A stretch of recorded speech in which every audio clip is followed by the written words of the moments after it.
Trabalhadores aprovou a indicação do deputado federal Luciano Bivar, do MDB, como suplente do senador Humberto Costa, que concorre à reeleição em Pernambuco.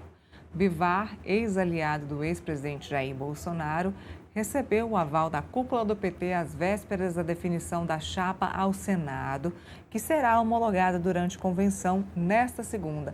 A gente vai conferir aqui no portal. Eu também estou sem essa matéria aqui, produção. Se vocês tiverem ela aí na agulha, me manda, por favor, que eu estou sem essa matéria aqui. Achei, olha. PT coloca ex-aliado de Bolsonaro como suplente de Humberto Costa. Na política não tem muito disso não, né, mano? Se naquele momento aquele aliado for bom para o partido, é isso que importa. Então, a decisão de tornar o Luciano Bivar como suplente do Humberto Costa aconteceu durante um encontro do município de Bom Conselho, no Agreste de Pernambuco, no último sábado.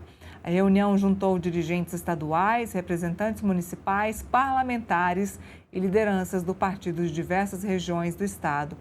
Durante o encontro, o presidente do PT em Pernambuco, Carlos Veras, afirmou que a Federação Brasil da Esperança trata como tema prioritário a reeleição dos seus políticos mais experientes no Congresso e na Assembleia Legislativa. Nessa segunda, PT, PCdoB e PV realizam a convenção no Recife para definir os candidatos que representarão a legenda nas urnas em 4 de outubro. E aí, falando sobre isso, mano, negócio de virar a casaca, eu me lembrei aí do Ciro Gomes. Aí, falando do Ciro Gomes, que disse nessa semana, talvez nesse final de semana, que se ele tivesse que escolher alguém para votar, ele escolheria ou o Renan Santos ou o Caiado. Lembrando que Flávio Bolsonaro deixou claro que vai apoiar o Ciro Gomes lá no Ceará. Foi onde começou toda aquela intriga da família Bolsonaro, foi onde a Michele Bolsonaro decidiu ter a iniciativa para gravar o vídeo e agora o Ciro disse que se tivesse que escolher alguém para votar, ele votaria ou no Caiado, pela experiência, por conhecer o Caiado, ou no Renan, por conta do que o Renan vem apresentando. Ele até disse que acha o Renan um pouco progressista demais, ele usou outro termo, maluco demais, mas votaria em um dos dois. E aí eu fiquei pensando, poxa, o Flávio aí caçando briga com a família, criando um racha no PL, apoiando o Ciro lá no Ceará, e o Ciro dizendo que vai apoiar outros dois candidatos. E aí eu pensei agora, e tá tudo bem, é isso mesmo, o Flávio precisa apoiar o Ciro porque ele não quer que o PT ganhe no Ceará, e é esse mesmo caminho, e o Ciro tem o direito de apoiar quem quer que seja. Eu também já vou passar a bola para o Mano, mas antes disso, chamo mais um intervalo comercial para quem nos assiste aqui na Fast TV. Breve intervalo comercial, bem rapidinho, a gente já volta com o nosso Contexto Metrópolis. E agora sim, eu passo a palavra para o Mano. Mano, quero te ouvir aí a respeito dessa questão do Ciro, né? Ciro escolhe quem ele bem entender, né? O Flávio precisa do apoio dele, mas ele tem a escolha de votar em quem ele bem entender.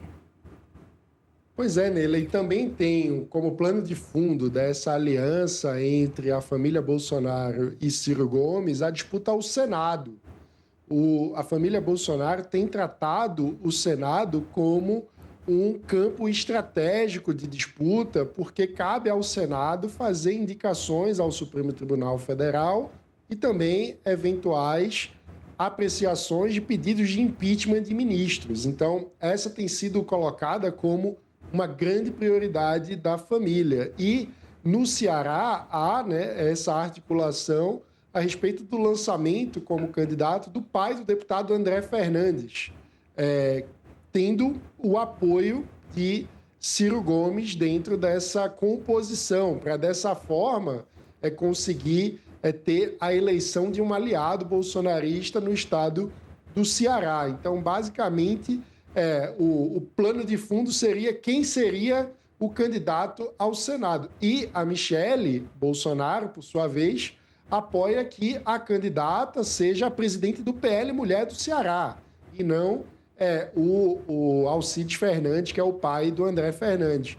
Então, há esse plano de fundo da disputa ao Senado. Agora, Ciro Gomes vem protagonizando uma guinada, né, na política, onde ele acabou se afastando do PT, depois de ter sido malhado histórico do presidente Lula, foi ministro da integração regional, quando esteve à frente, por exemplo, de projetos como a Transnordestina, como a transposição do São Francisco, que sempre foram tratados como projetos muito importantes do ponto de vista tanto do PT como de Ciro Gomes, mas, como a gente sabe, ele ficou extremamente magoado em 2018 ao ser preterido na disputa, quando ele tinha mais condições ali de disputar o segundo turno com chances de vitória contra o candidato da direita, que acabou sendo Jair Bolsonaro, do que Fernando Haddad, que acabou sendo escolhido por Lula num contexto em que a leitura é que Lula priorizou muito mais a manutenção do controle do campo progressista, do campo da esquerda brasileira, dentro do PT, do que a chance de vitória presidencial, que seria maior com Ciro Gomes. E a partir dali, Ciro Gomes nunca mais se recuperou dessa mágoa, né? E passou a dar uma guinada nos seus posicionamentos políticos, migrou de partido, saiu do PDT para o PSDB, partido que ele já tinha sido antes também, né? Inclusive, é um personagem que tem muitas trocas partidárias, né? Começou na Arena, no PSD, na verdade, herdeiro da Arena, depois foi para o PSDB, depois PSB, PPS, chegou a virar candidato à presidência pelo PDT, partido histórico de Leonel Brizola, e agora, né, faz essa guinada mais à direita em relação à posição que